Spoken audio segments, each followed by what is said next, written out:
نبی اسلام نے ایک ایسی حدیث ارشاد فرمائی کہ میں سامنے دیکھتا تھا تو نصیبہ، میں دائیں طرف دیکھتا تھا تو نصیبہ، میں بائیں دیکھتا تھا تو نصیبہ۔ آپ کسی بھی مسجد کے مولوی صاحب کو کہیں گے اس حدیث کا مطلب بتائیں گے، کہاں پہ جائے گا؟ اس حدیث کا نہیں بتائے گا، کہاں پہ جائے گا؟ پسینے چھوٹ جائیں گے اس کو۔ جس طریقے سے عورت ڈیفائن ہوئی ہوئی ہے نا اب مسلمانوں میں، وہ آرکیٹائپ توڑ دیں، وہ آرکیٹائپ توڑ دیں۔ اسلام کی جو کرنٹ سیٹل ڈیفینیشن میں عورت کی آرکیٹائپ ہے وہ تو صحابیات کی آرکیٹائپ نہیں ہے۔ آپ جس دن صحابیات کو پڑھیں گی آپ کو پتہ چلے گا کہ یہ ہمارے ساتھ تو گیم ہوئی ہے۔ میں آپ کو ایک حدیث سناتا ہوں، اس کے بعد میرا پرسپیکٹو بدل گیا تھا۔ بائی دا وے میں بھی پاکستانی مسلمان، میرے بھی گھر کا کلچر ویسے ہی جیسے آپ کے گھر کا کلچر ہے، تو میں بھی لڑکی کی آرکیٹائپ کو ویسے ہی دیکھتا تھا، ٹھیک ہے؟ چلیں ویسے تو نہیں دیکھتا تھا مگر مجھے پتا ہے ویسے کیا ہے، تو میں تقریباً 1-2% کا فرق کیا، باقی ویسے ہی۔ پھر جب میں نے اسکالر آدمی ایکسٹریمسٹ قسم کے ملا، ٹھیک ہے، یمنی ہوں یا جورڈینین ہوں، انہوں نے جب مجھے عورت کی آرکیٹائپ بتائی نا تو نا لائک یہ کیا کر رہے ہو، یہ کون، یہ کیسے الاؤنس دی گیا، یہ کا، and then they were like you not a girl, why are you worried? And I'm like, I'm not a girl, but I'm worried about the fact that if girls are doing so much, then میرے پہ تو بہت بڑی responsibility ہے۔ And they said جی اسی لیے بتا رہے ہیں آپ کو۔ کیا انہوں نے بتایا پھر؟ انہوں نے آرکیٹائپ ڈیفائن کی، میں آپ کو یہ کر دیتا ہوں، باقی سب کو آپ کی توسط سے مل جائے، اسپیشلی گرلس۔ نبی اسلام نے ایک ایسی حدیث ارشاد فرمائی ہوئی ہے، متفق علیہ، کوئی ضعیف حدیث نہیں ہے، ساری دنیا کو پتہ ہے اس حدیث کا، وہ پاکستان انڈیا میں نہیں سنائی جاتی۔ وہ حدیث پتہ کیا ہے؟ وہ حدیث ہے کہ جب احد کا غزوہ ہو رہا تھا نا اور مسلمانوں پہ سخت ترین وقت آ گیا تھا کہ نبی اسلام کو شہید کرنے کے لیے پورا ٹولہ آ گیا تھا ان کے پاس، ٹھیک ہے، اور تیر بھی چل رہے تھے، نیزے بھی چل رہے تھے، اور لوگ فرنٹل کامبیٹ کے اوپر تلواروں سے لے کے آئے ہوئے وار کر رہے تھے۔ تو نبی اسلام نے اس وقت پتہ ہے کہا، نبی اسلام نے شاہ فرمایا کہ میں سامنے دیکھتا تھا تو نصیبہ، میں دائیں طرف دیکھتا تھا تو نصیبہ، میں بائیں دیکھتا تھا تو نصیبہ۔ آپ کسی بھی مسجد کے مولوی صاحب کو کہیں کہ اس حدیث کا مطلب بتائیں بھی، کہاں پہ جائے گا؟ اس حدیث کا نہیں بتائے گا، کہاں پہ جائے گا؟ پسینے چھوٹ جائیں گے اس کو۔ میں ابھی شروع ہوا ہوں، یہ سیشن لمبا چھوٹا ختم کرنا ہے، مجھے پورا ایک سیریز آف سیشن کرنا چاہیے صحابیات کو۔ جس لڑکی کو دیکھو بھیڑ بکری بنائی ہوئی اس نے اپنے آپ کو، آرکیٹائپ بھی زیرو کی ہوئی۔ میں سامنے دیکھتا ہوں نصیبہ، دائیں دیکھتا ہوں نصیبہ، بائیں دیکھتا ہوں نصیبہ۔ اس کا مطلب بتاتا ہوں، ہر طرف سے نبی اسلام پہ حملہ ہو رہا ہے، اور حضرت نصیبہ رضی اللہ عنہا آدمیوں کے جتھوں کو روک رہی ہیں اپنے آپ سے، دائیں طرف سے بھی، سامنے سے بھی، بائیں طرف سے بھی، اپنے جسم سے۔ غور سے سمجھیں، یہ جو بٹھائے ہوئے نا انہوں نے ایک ڈبہ سا بنا دیا لڑکی کے لیے، اور اس کو حرام حرام حرام کر کے ڈرا رہے ہیں اسلام سے۔ ان سے کہیں میں نبی علیہ السلام سے بات کے تھرو بات کر رہی ہوں، ساحل ادیم کے تھرو نہیں بات کر رہی ہوں۔ حضرت عمر بن خطاب، آپ کے ذہن میں کیا امپریشن ہے ان کا؟ سخت یا نرم؟ دنیا کو پتہ ہے سخت ہے، ٹھیک ہے، پردے کی آیتیں ان کے مشورے سے آئیں، ٹھیک ہے، پردے کی آیتیں ان کے مشورے سے۔ اور سنیں آپ یہ بتائیں، حضرت عمر کے ٹائم پہ جب وہ امیر المومنین تھے، مکہ کا فائنانس منسٹر کون تھا؟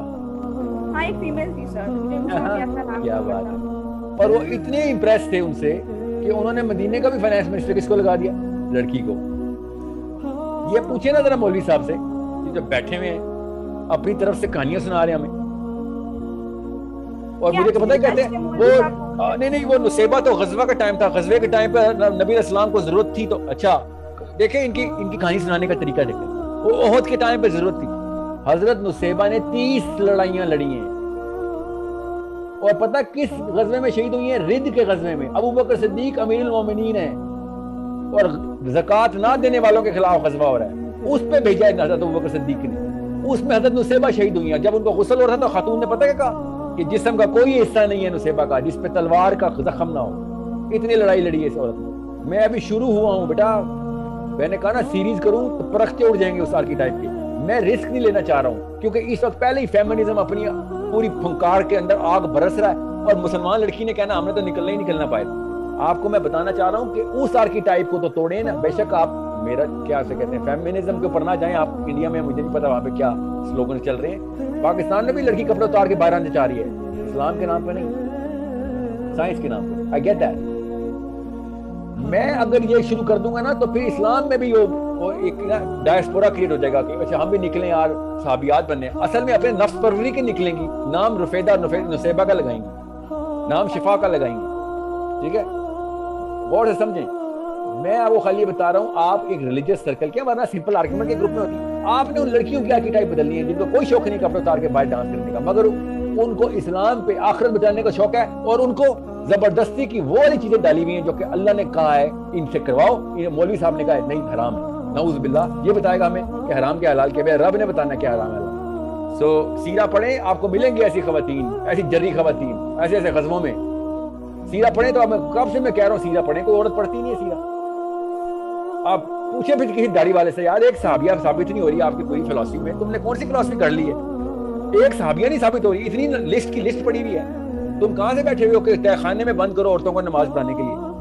یہ کہاں سے نکال رہے ہو تم یہ ساری فلسفی؟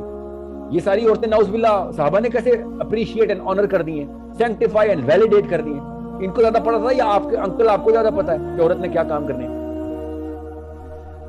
سو انٹلیکچولیزم تو بعد کی بات ہے بیٹا, پہلے سوشلزم کے اندر تو اپنی جگہ سنبھالیں تاکہ آپ کو پتا ہو اسلام کی خدمت کرنی ہے. ایسے نہیں گلوبل میں کہہ رہا ہوں آپ کو, گلوبل ہونا ہے تو اسلام کی ڈیفینیشن کو پکڑیں, نہ وہ فیمنزم کی ڈیفینیشن کو پکڑیں, نہ خدا کا واسطہ اس مولوی کی ڈیفینیشن کو پکڑیں.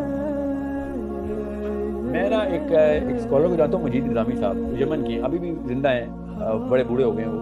انہوں نے نا ایک بڑے ایکسٹریمسٹ ہیں, مطلب یہاں تک کہ کئی دفعہ تو انہوں نے وہ القاعدہ کو بھی سٹیمپ کر دیا کہ نہیں یار مجبوری ہو تو یہ بھی ٹھیک ہے. اس نے ایکسٹریمسٹ ہیں, ان کا ایک لیکچر میں سن رہا ہوں, ان کی ایک سیریز ہے بھائی, اس سیریز میں انہوں نے سٹارٹ میں پتہ کیا کہا, ایکسٹریم ترین, مطلب میرا خیال ہے اس سے زیادہ ایکسٹریم بندہ کوئی نہیں ہے, مطلب جس کو میں بھی ایکسٹریمسٹ کہتا ہوں. اور وہ کہتا ہے کہ مجھے سمجھ نہیں آتی, سنیں ذرا, سنیں ان کے لیکچر.